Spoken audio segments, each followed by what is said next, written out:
नमस्कार दोस्तों। एक बार माता लक्ष्मी भगवान विष्णु से मिलने के लिए जाती हैं और कहने लगती है, प्रभु, जब मैं आपसे मिलने के लिए आ रही थी तो मेरी नजर मृत्युलोक पर पड़ी। वहां मैंने देखा कि 3 स्त्रियां जो आपस में सहेली थीं, उनमें से 2 स्त्रियां विधवा होकर के दुखी जीवन जी रही थी, जबकि एक स्त्री सुहागन होकर के अपने पति के साथ सुखी जीवन जी रही थी। प्रभु, यह बात मेरी समझ में नहीं आई, इसलिए मेरे मन में 3 प्रश्न बुझने लगे। अब मैं आपसे यह चाहती हूं कि आप मेरे तीनों प्रश्नों के उत्तर दे करके मुझे संतुष्ट करने की कृपा करें। मित्रों, इस प्रकार माता लक्ष्मी की बात को सुनकर भगवान विष्णु कहते हैं, हे लक्ष्मी, तुम मुझे अपने तीनों कष्ट बताओ। मैं तुम्हें तुम्हारे प्रश्नों के उत्तर देकर के पूरी तरह संतुष्ट करने का प्रयास करूंगा। अब माता लक्ष्मी कहती है, प्रभु, मेरा पहला प्रश्न है, कौन सी स्त्री समय से पहले विधवा हो जाती है? मेरा दूसरा प्रश्न है, कौन सी स्त्री को जीवन में कभी सुख नहीं मिलता? और मेरा तीसरा प्रश्न है, कौन सी चीज ऐसी है जो एक पत्नी अपने पति को मांगने से भी नहीं देती? मित्रों, इस प्रकार माता लक्ष्मी के प्रश्नों को सुनकर के भगवान विष्णु कहने लगे, तुम जिन स्त्रियां की बात कर रही हो, उनमें से 2 स्त्रियां विधवा होकर अपना दुखी जीवन जी रही हैं, और वहीं पर एक स्त्री सुहागन होकर के अपने पति के साथ में अपना सुखी जीवन जी रही है। तुम जानना चाहती हो आखिरकार ऐसा क्यों है? तो मैं तुम्हें एक छोटी सी कहानी सुनाता हूँ। इस कहानी को बहुत ही ध्यान से सुनना।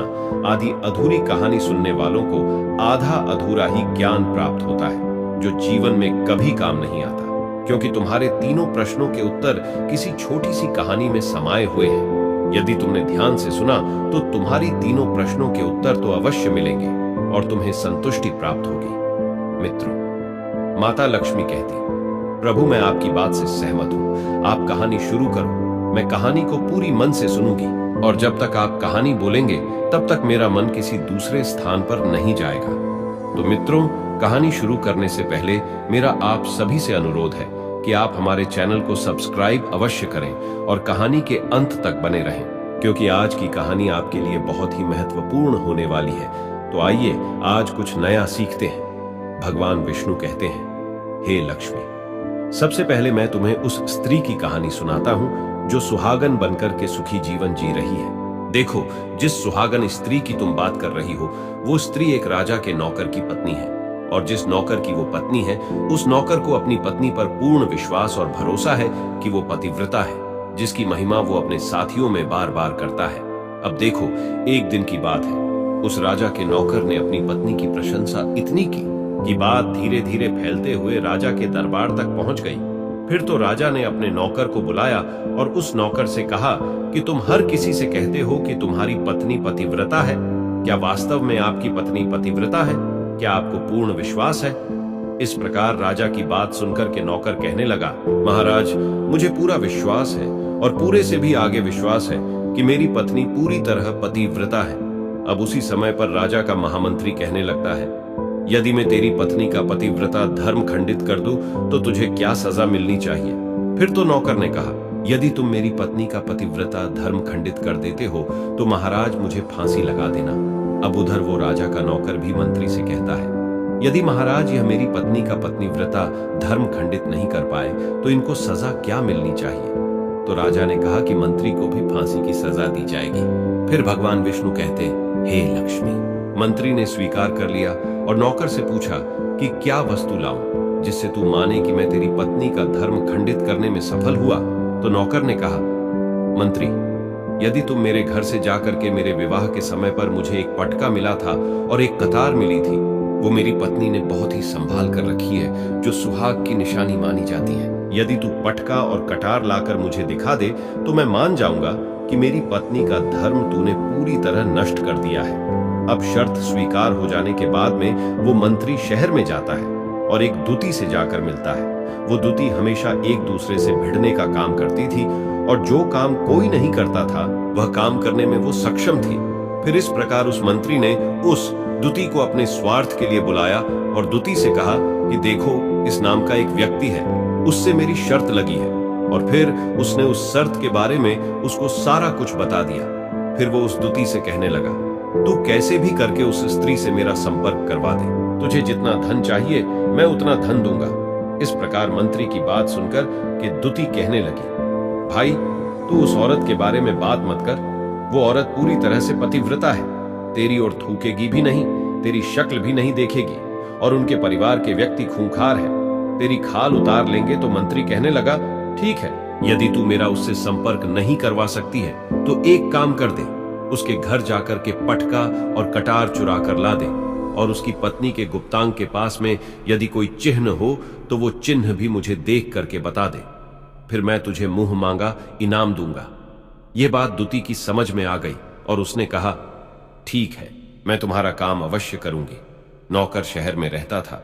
दुती नौकर के घर जाती है, उसकी पत्नी से जाकर बोलती है, हे बेटी, मैं तेरी पति की बुआ हूं, मैं कई बरसों के बाद आई हूं। फिर उस स्त्री ने कहा, आओ बुआ जी, मैंने आपको पहले कभी देखा नहीं, इसलिए पहचान नहीं पाई।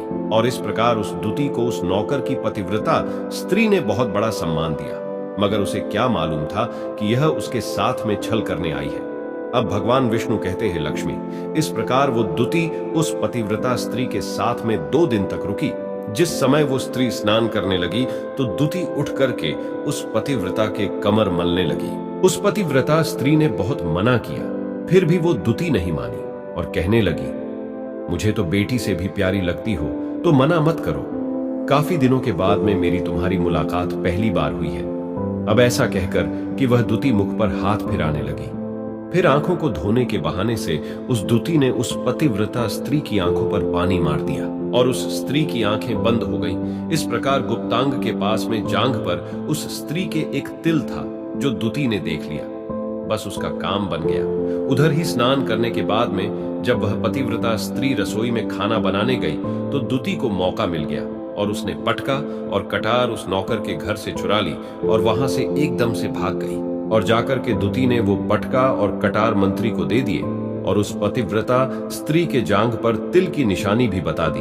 फिर वह मंत्री पटका और कटार लेकर के सीधा राजा के दरबार में पहुंचा और राजा से जाकर कहा, महाराज, मैंने नौकर की पत्नी के साथ में 2 दिन बिताए और यह पटका तथा कटार उसी के हाथों से लेकर आया हूं। फिर तो राजा ने दरबार लगाया और नौकर को बुलाया तथा महामंत्री से सभा में पटका और कटार नौकर को दिखाने के लिए कहा। फिर राजा की आज्ञा पाकर के मंत्री ने उस नौकर को पटका और कटार दिखाई और उसकी पत्नी की जांघ पर तिल भी बताया तो नौकर मान गया कि वास्तव में आज मेरी पत्नी ने अपना पतिव्रता धर्म पूरी तरह से भंग करवा लिया। भगवान विष्णु कहते हैं, लक्ष्मी, फिर तो राजा ने फांसी का दिन 15 दिन के बाद में रख दिया और कहा कि नौकर को 15 दिन के बाद में फांसी पर चढ़ाया जाएगा। और इस प्रकार से नौकर से उसकी अंतिम इच्छा पूछी तो नौकर ने कहा कि मैं अपनी पत्नी से अंतिम बार मिलना चाहता हूं। इस प्रकार राजा ने उस नौकर को आज्ञा दी कि ठीक है, तुम अपनी पत्नी से मिल सकते हो। फिर नौकर अपने घर गया और अपनी पत्नी से कहा कि आपने मेरे साथ में बहुत बड़ा विश्वासघात किया। मैंने आपके विश्वास पर मंत्री से ऐसी शर्त लगाई थी कि राजा के दरबार में राजा के सामने मैंने कहा था कि मेरी पत्नी का पतिव्रता धर्म कोई नष्ट कर दे तो मुझे फांसी लगा देना। अब मुझे 15 दिन के बाद में फांसी लगा दी जाएगी। मेरे साथ विश्वासघात करके तुमने ठीक नहीं किया। उस पतिव्रता स्त्री ने अपने पति को सारी बात बताई, मगर उसे विश्वास नहीं हुआ और वह राजा के दरबार में पहुंच गया। फिर नौकर राजा के दरबार में पहुंचा तो फिर उसे कैद में डलवा दिया गया। अब उधर नौकर की पतिव्रता धर्म पत्नी ने परमात्मा को याद किया और अपना भेष बदल करके राजा के दरबार में गई और राजा से नाच दिखाने की आज्ञा मांगने लगी, क्योंकि वो स्त्री बहुत ही सुंदर थी और उधर राजा शौकीन होते हैं। इसलिए राजा ने आज्ञा दे दी कि सभी मंत्री संतरी आदि उपस्थित होकर के इस सुंदरी का नाच करवाने की पूरी व्यवस्था करें। भगवान विष्णु कहते हैं, लक्ष्मी, फिर तो सब मंत्री महामंत्री राजा आदि दरबार में उपस्थित हुए और फिर उस नौकर की धर्मपत्नी ने जब नाचना शुरू किया तो राजा को उस स्त्री का नाच बहुत ही सुंदर लगा। और फिर राजा ने कहा, तुम मुझसे क्या मांगना चाहती हो?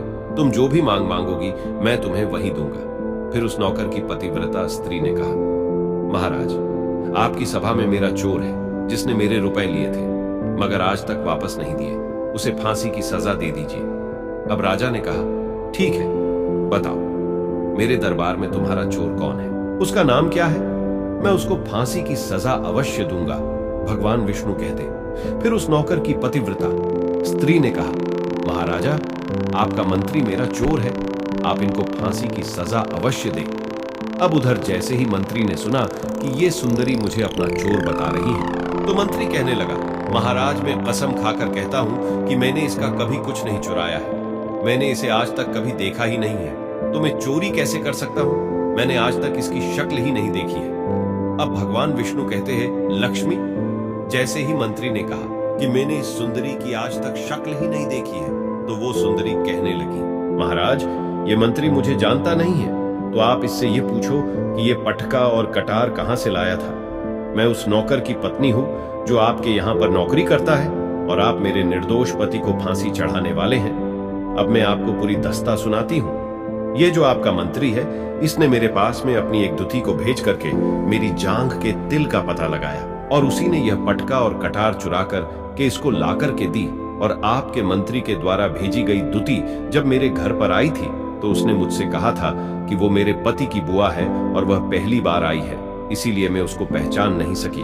और महाराज, जिस प्रकार मैंने उस स्त्री को अपने यहाँ पर बहुत बड़ा सम्मान दिया और अपने घर पर उसके ठहरने की व्यवस्था की, और इस प्रकार उस नौकर की पतिव्रता स्त्री की बात को सुन करके राजा ने दुती को बुलाया।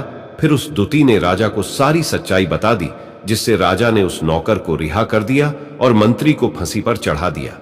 भगवान विष्णु कहते हैं, हे लक्ष्मी, इस प्रकार उस नौकर की पतिव्रता स्त्री ने अंत में राजा से कहा, महाराज मैं अपने पति से बहुत प्यार करती हूं। मैं एक चरित्रवान स्त्री हूं। कभी भी मैं अपने पति का नाम तक अपने मुंह से नहीं लेती। भगवान विष्णु कहते हैं, लक्ष्मी, मेरी कहानी पूरी होती है। अब तुम अपने तीनों प्रश्नों के उत्तर सुनो। तुम्हारा पहला प्रश्न था, कौन सी स्त्री समय से पहले विधवा हो जाती है? तो जो स्त्रियां अपने पति का नाम लेती हैं, वो समय से पहले विधवा हो जाती हैं, क्योंकि पति का नाम लेने से पति की उम्र कम हो जाती है और समय से पहले ही उनके पति की मृत्यु हो जाती है। ऐसे स्त्रियां जो पति का नाम लेती है, समय से पहले ही विधवा होकर के एक दुखी जीवन जीती है।